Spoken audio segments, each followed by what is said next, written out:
Hello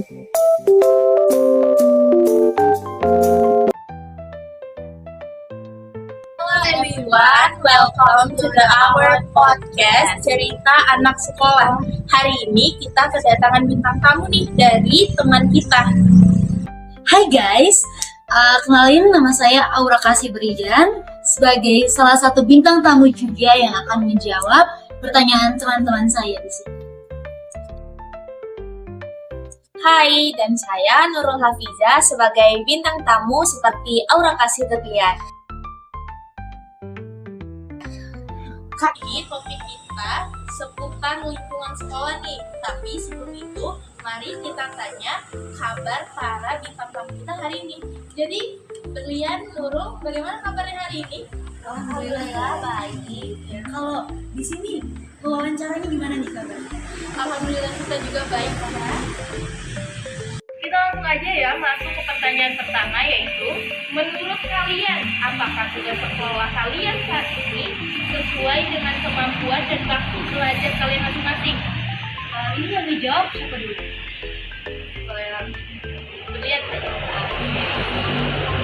Kalau tugas sekolah sebenarnya relatif ya, tergantung dari kitanya aja. Tapi kalau saya pribadi sudah sesuai dengan kemampuan. Karena memang dari cara gurunya memberikan pengetahuan, dari cara gurunya memberikan pemahaman, dan lingkungan saya yang mendukung akan belajar saya pun, sehingga membuat saya menjadi merasa kalau misalnya lingkungan belajar saya tidak efisien banget.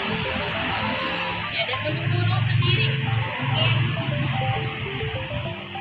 Jawabannya juga hampir mirip seperti Berlian, karena lingkungan kita ini mendukung apa saja pelajaran. jadi intinya tepat-tepat waktu ya. Pertanyaan kedua, Pertanyaan kedua, seberapa penting peran teman sebaya dalam masa SMA?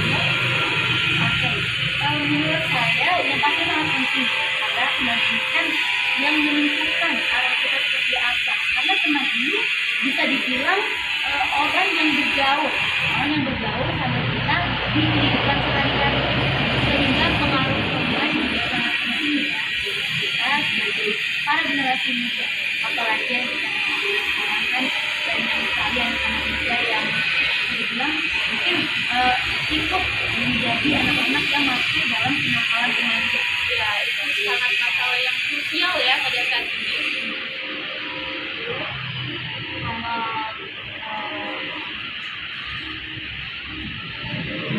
Jawabannya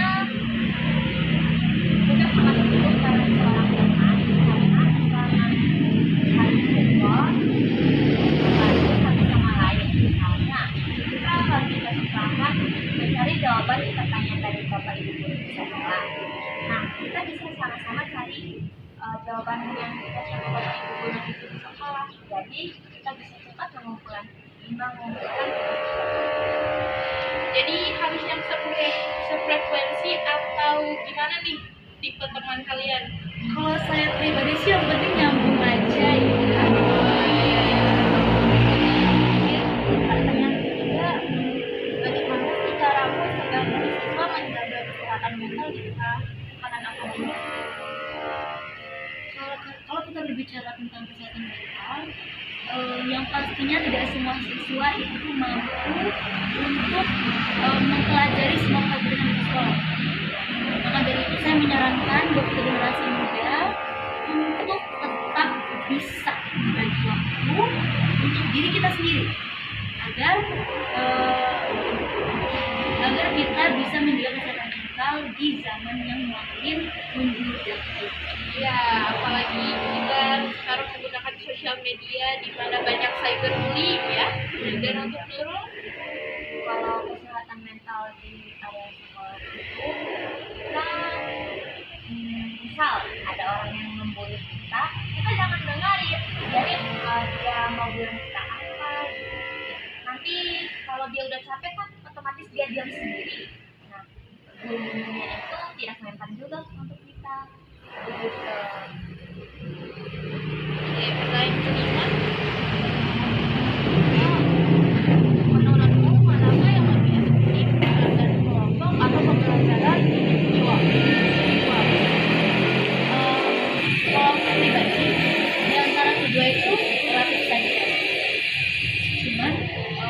menurut pendapat saya, tergantung. Kalau untuk anak muda kan biasanya ikutin mood ya. Dan saya juga seperti itu. Kalau misalnya saya lagi pengen berdiskusi, pasti saya membutuhkan tugas yang berjudul tugas kelompok tersebut. Tapi ketika saya pengen mencobanya sendiri, melakukan itu sendiri, pasti saya memilih untuk mengikuti pelajaran berbentuk jawabannya jadi sama.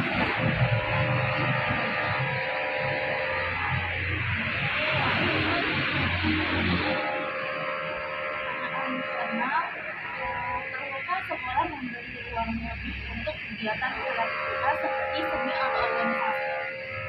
Kalau saya pribadi pasti perlu banget ya. Apalagi kan kita ini generasi muda yang harus membangun lingkungan kita sendiri juga. Karena kalau bukan kita ya sih. Jadi menurut saya ini sangat penting buat kita sebagai anak sekolah. Apalagi kita masih di lingkungan SMP ya. Dan itu benar-benar membantu kita agar kita bisa terus berkembang, bisa terus maju dan bisa terus belajar dari pengalaman yang kita dapatkan dari sisi. Ya, apalagi masa-masa muda tuh lagi gencar-gencarnya mencari jati diri ya. Terus Sepertinya sangat dibutuhkan kalau ada acara dengan organisasi atau ekskul lain kan kita butuh ruangan agar teman-teman yang lain mungkin ada itu privasi tentang lagi apa ruangan privasi untuk mengungkapkan ide-ide ya. Dan pertanyaan ketujuh, apakah sistem penilaian di sekolah sudah berhasil menggambarkan kemampuan siswa secara menyeluruh? Dari pandangan saya sudah sangat menggambarkan, karena kan memang guru pada era sekarang itu tuh banyak mengambil nilai ada buku ataupun dari nilai-nilai yang kita dapatkan. Jadi kita sudah sangat menggambarkan dari mereka mengambil 4 opsi untuk memilih saja, itu sudah sangat-sangat menggambarkan kita seperti apa, kita bagaimana.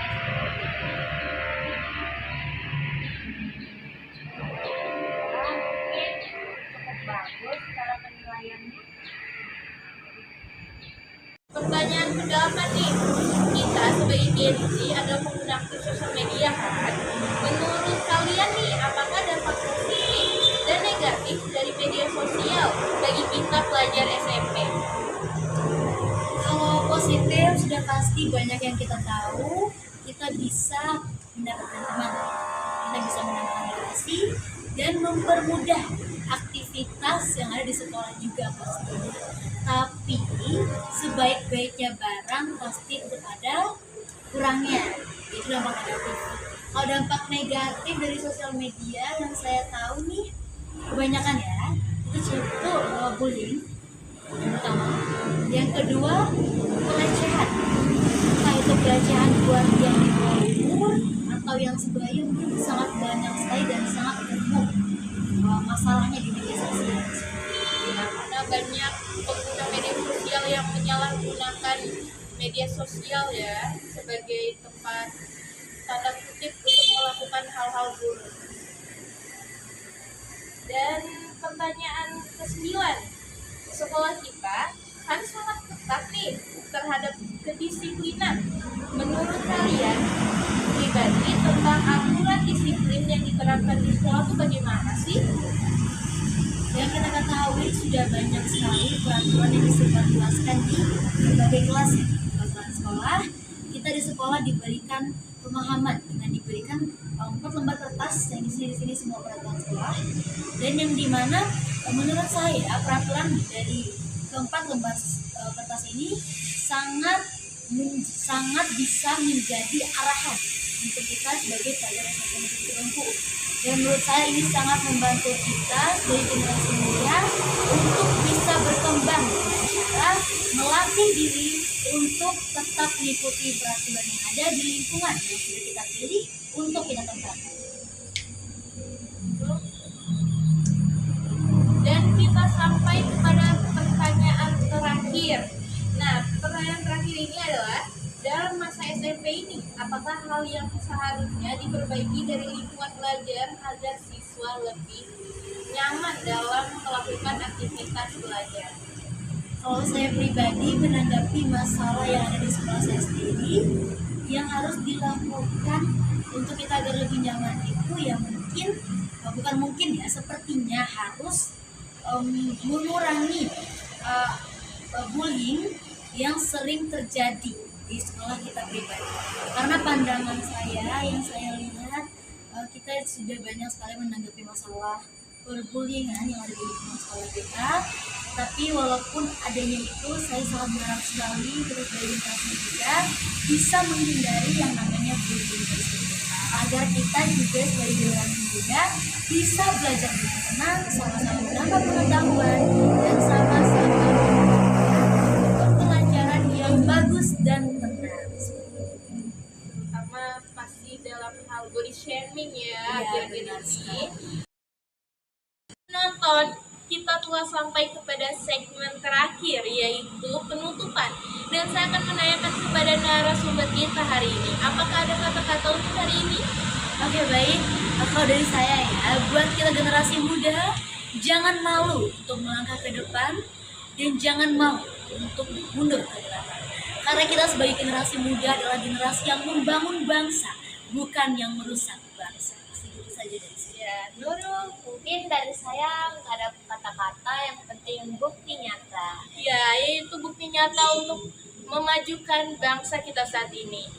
Dan terima kasih kepada narasumber hari ini, Nurul dan Terlian, karena telah menjawab semua pertanyaan dari kita. Dan mungkin itu saja dari kami, podcast Cerita Anak Sekolah.